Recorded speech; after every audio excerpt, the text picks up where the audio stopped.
African. Thank you for joining us today for the GES Entrepreneurs 2015.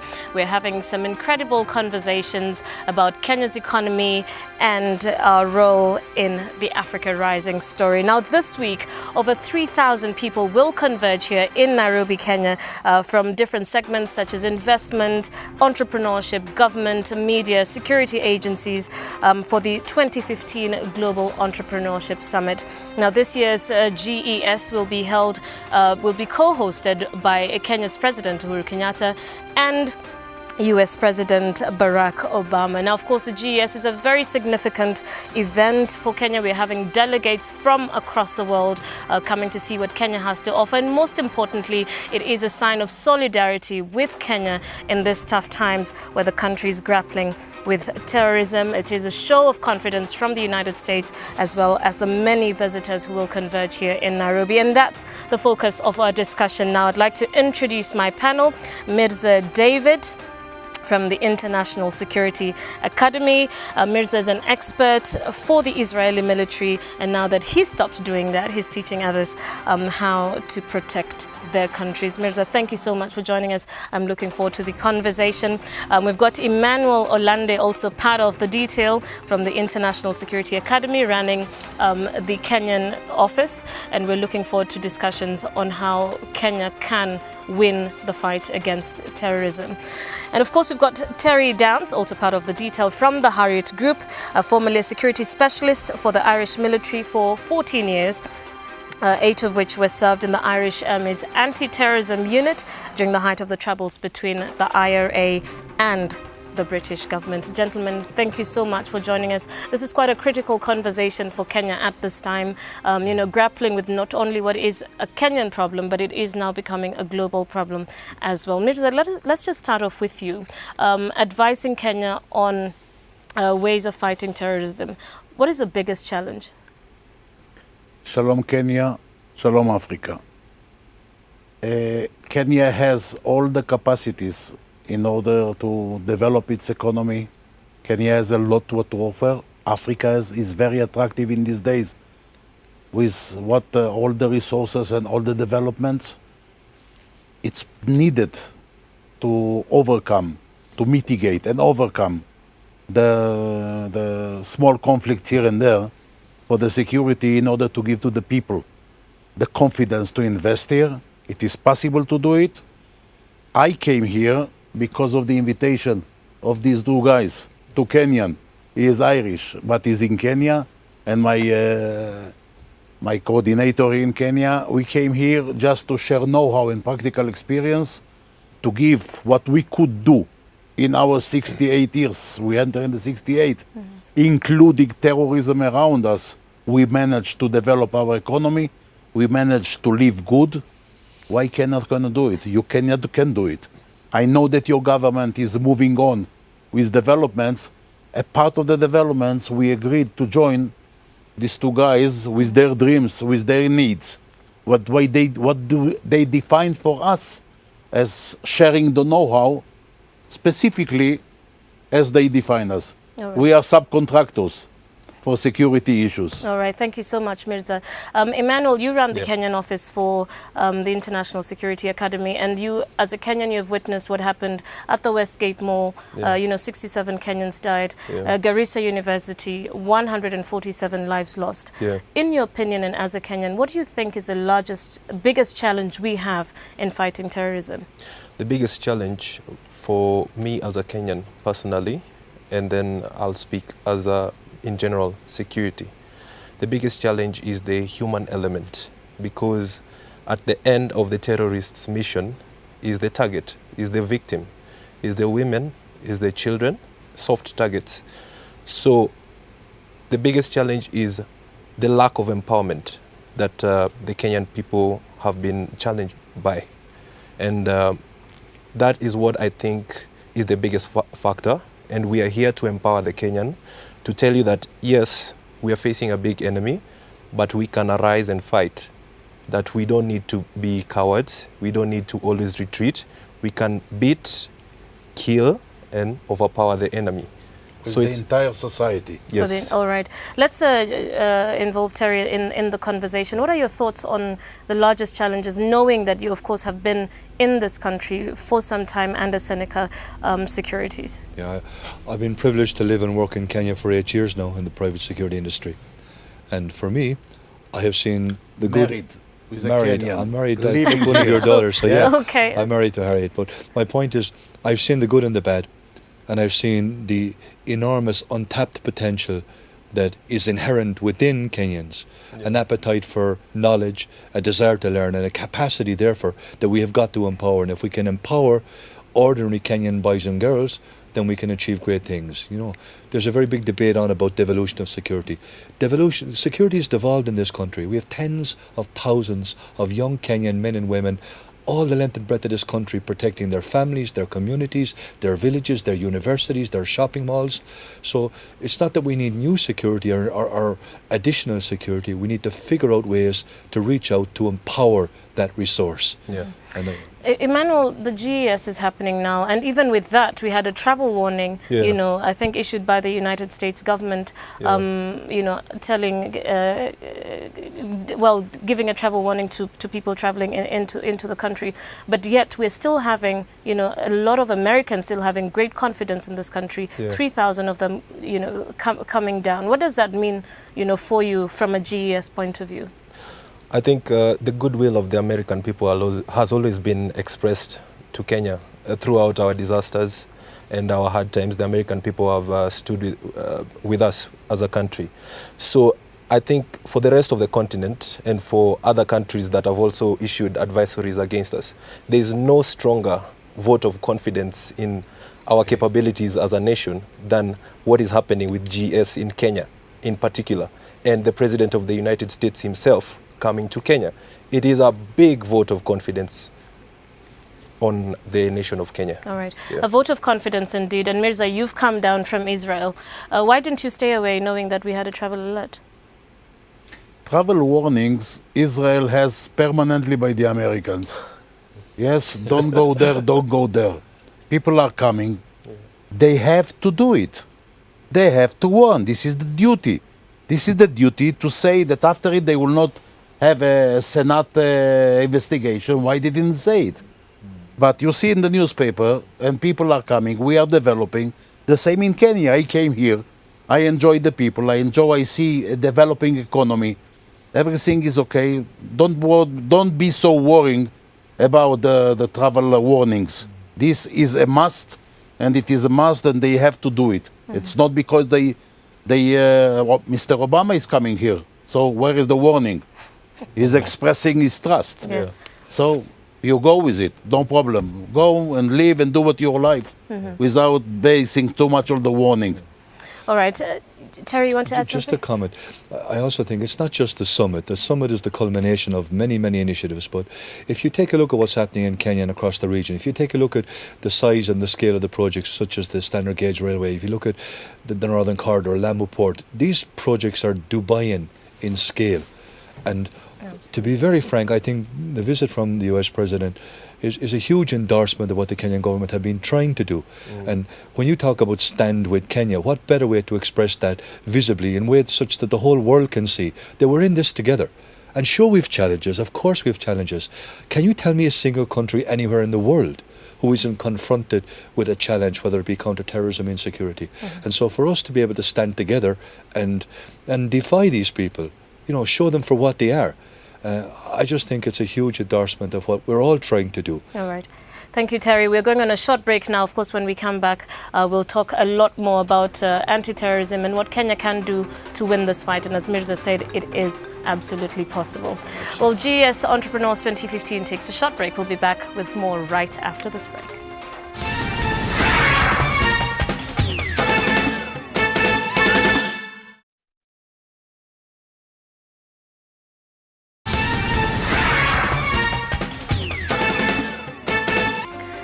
Welcome back. You're watching GES Entrepreneurs 2015 and we're talking matters of fighting terrorism with David Mirza and Emmanuel Olander from the Institute of Security Academy.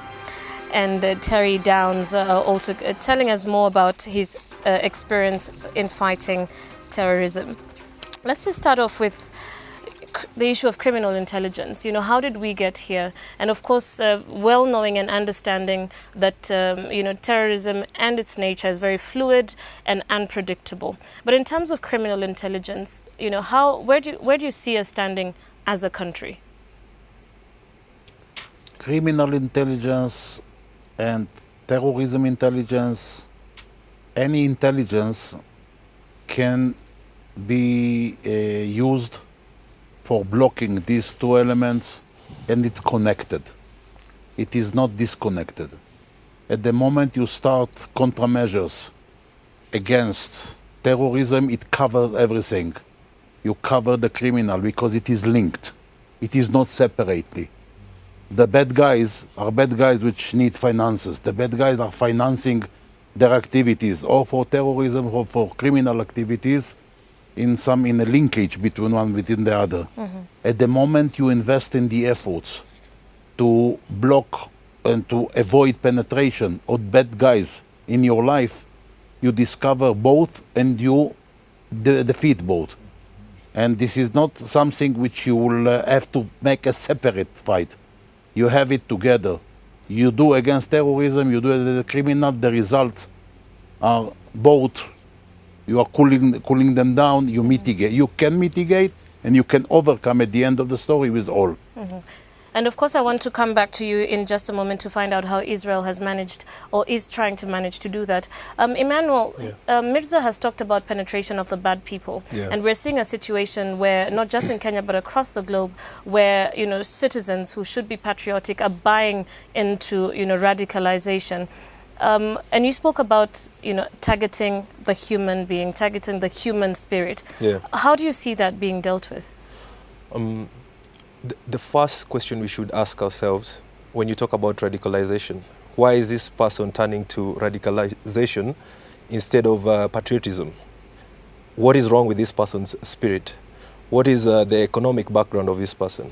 What are the issues he or she is facing on the ground that makes him want to cooperate with the enemy instead of his own countrymen? Then you have to now relate that with the criminal intelligence. Who are giving information to the people we are fighting? It is we, the citizens, ourselves. When you look back at Westgate, they came, they stayed in the country for a while, they were eating here, they were sleeping here, they were running around in our public transportation, but there is a lack of initiative from the people to say, I'm patriotic enough to be able to report these issues. That's why we go back to the human factor. It is the person on the ground who is going to be at the forefront, whether it's gathering intelligence, whether it's giving government information, whether it's standing and saying, I will not be a radical, I will be a patriot. That is what I see. All right. Terry, and of course it's very important to note that, you know, the Westgate Mall has been reopened and definitely a win over terror. Terry, what should the first steps be for any country that is in the situation such as ours? Okay. Forgive me if I just comment very, very briefly on that. In respect of intelligence, we should also acknowledge the fact that by its very nature, sometimes intelligence can't be shared. And so while you've just commented on Westgate being one of the wins, if you like, I think those people in the security business realise that there are many, many, many other wins they were not in a position to stand up and shout about. And so while we have had some bad experiences on the intelligence front, I think each and every single day as a nation or as a security force, we're learning and we're winning more and more of those battles without being in a position to wave the flag and shout about that. And that's something to be encouraged, acknowledged and supported. In respect of your comments about what can we do, I was privileged to work here for 8 years. I've mentioned this before. One of the most amazing experiences for me was to realize what happens when you empower an ordinary Kenyan boy or girl. What happens when you give those people the right information at the right time with the right degree of respect in the right forum? The end result, frankly, is significantly better than I have experienced anywhere else in the world. And I'd be privileged to work all over the world in the security industry. In Kenya, we have this untapped potential. If we can empower that, then you talk about intelligence. What better place to get intelligence than a young boy or girl sitting in a village up country protecting his own family? that gentleman knows more about what's going on in that area, in that region, long before the state security services does. So it's to empower those people so they get that sense of belonging. So that we fuel that. And I think that there's huge potential in this country that we have to tap into. What lessons can we pick from Israel? In order to mitigate and overcome terrorism, there are various options, but everything is concentrated in 4 very, very important factors or sectors which are taking part in it. The first one, leadership, management, which know what should be done or define it properly and are professional to go with it. Management, leadership, and a leader which is managing to take the bad times, the weak times, and to turn it in motivation and to go on and support in this way these people. The other sectors, the law enforcement, military, army, military, and law enforcement, any other agency, need definition of mission, need skilled personnel, need equipment, and need motivation. The third sector is the civilian security industry, which is the auxiliary force of those which are dealing with security, public security, and private security, a part of it. But they are supporters. They support auxiliary force. They need to be, again, mission defined, qualified, equipment, motivation. They are the shield of the society, together with the other sector. And the last sector, which is the most important than any other sector, is the entire population. If you empower, you spread the awareness, you train them, and they are involved, they will not let bad guys to win. And this is all our nation is together. Okay.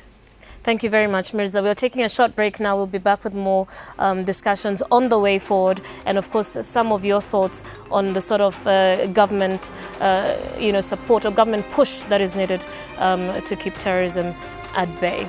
Well, you're watching GES 2015. We're talking matters, terrorism and security. We'll be back after the break.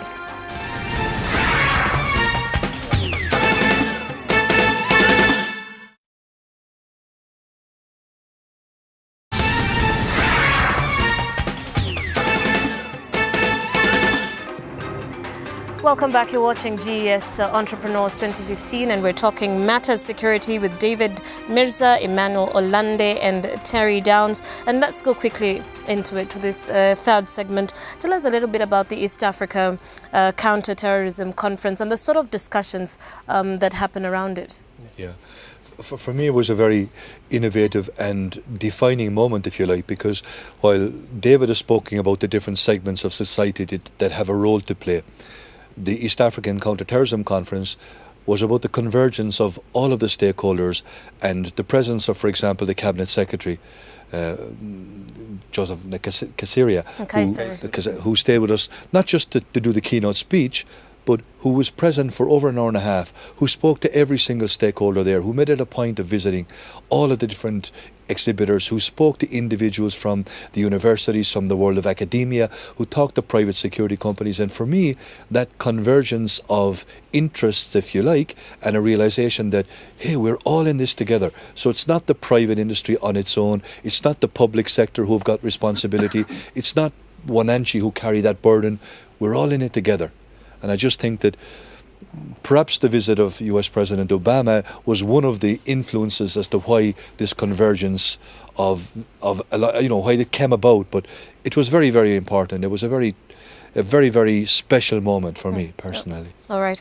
Emmanuel, do tell us, what are you doing, to fight terrorism?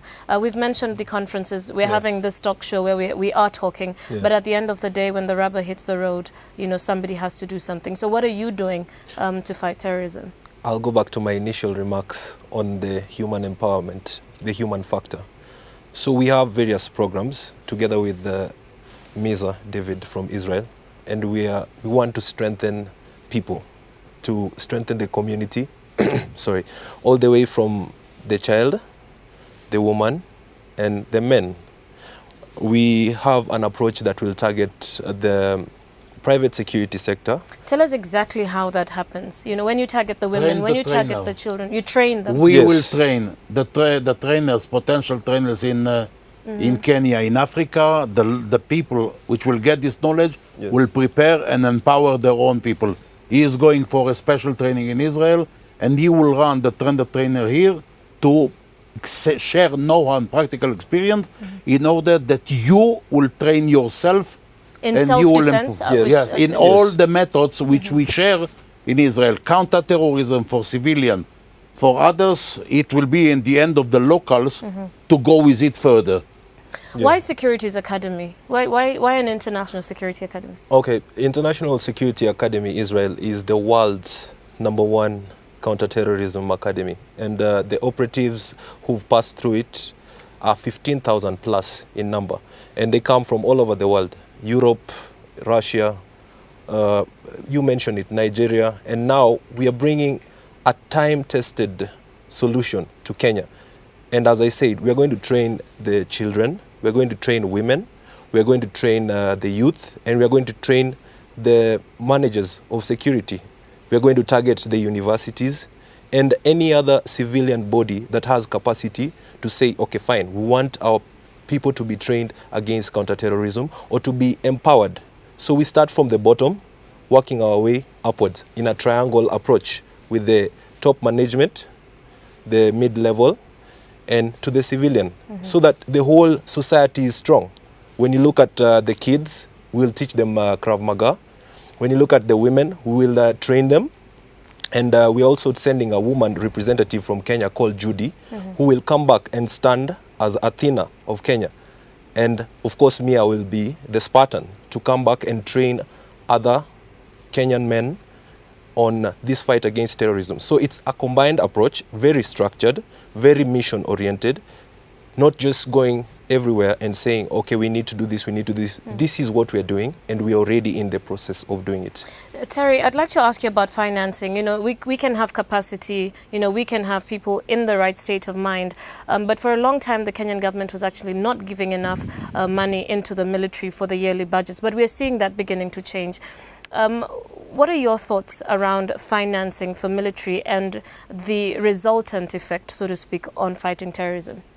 I think over recent years in particular, under the auspices of President Uhuru Kenyatta, we've been very proactive in approaching partners and seeking their support, and that has led to a very significant and visible change in terms of our equipment and the deployment of different forces. And we've seen that. We've seen organizations like NYS grow from 6,000 to 40,000 in strength. So we have seen the positive impact of all of that engagement. I have a slightly different orientation. For me, I'd like to think I'm a bit of an entrepreneur, so the concept of strength through knowledge, I plan to develop a foundation, because all of that funding to date has been directed by governments to governments to fund the public sector, and so it has to be. But I want also to reach out to the private sector. We have perhaps 8 times as many private security resources in this country, and we desperately need a funding mechanism such that all of the initiatives that are being developed currently can be rolled out, can be empowered. And so for me, one of those things is to develop a foundation where we're trying to find practical support from different countries who seek to help us. All right, we need to wind up now, but I'd like to get one more comment from Mirza. Of course, the Kenyan government has talked about building a wall, you know, a fort, so to speak, between the border of Kenya and Somalia. We've seen some resistance from the communities along the border. Do you see that as one of the key ways in which this country can fight terrorism? This is a very, very, very serious element, factor, which will stop terrorism for where you don't want. It will not enter freely as it is. The control of the border, it is a very, very important issue. The control of the border, it is with equipment, with facilities, with army, but with civilians too. And you need to empower those people which are sitting on the border. Because of their fear, they may cooperate somehow because of fear, not because they are arbitrators, because they are afraid. And if you take a similar issue, Boko Haram in Borno Strait, they are afraid from them. They start to cooperate. They provide food. Yes, why? Because they want, because they think if you do not empower the people and give them the motivation and give the equipment, and the president of Nigeria recently decided that his military headquarters of the entire army will move to Borno, north. from Abuja to Borno, to be there, to finish this Musa of the sickness, and after it you go with it further. Gentlemen, thank you so much. Of course, this is a discussion that can take the whole day, but unfortunately we have to wind up there.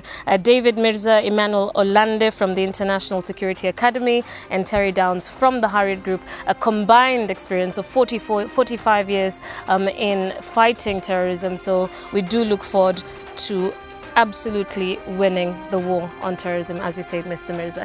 Thank you so much for keeping us company. You have been watching GES Entrepreneurs 2015, and indeed, Kenya is on the rise.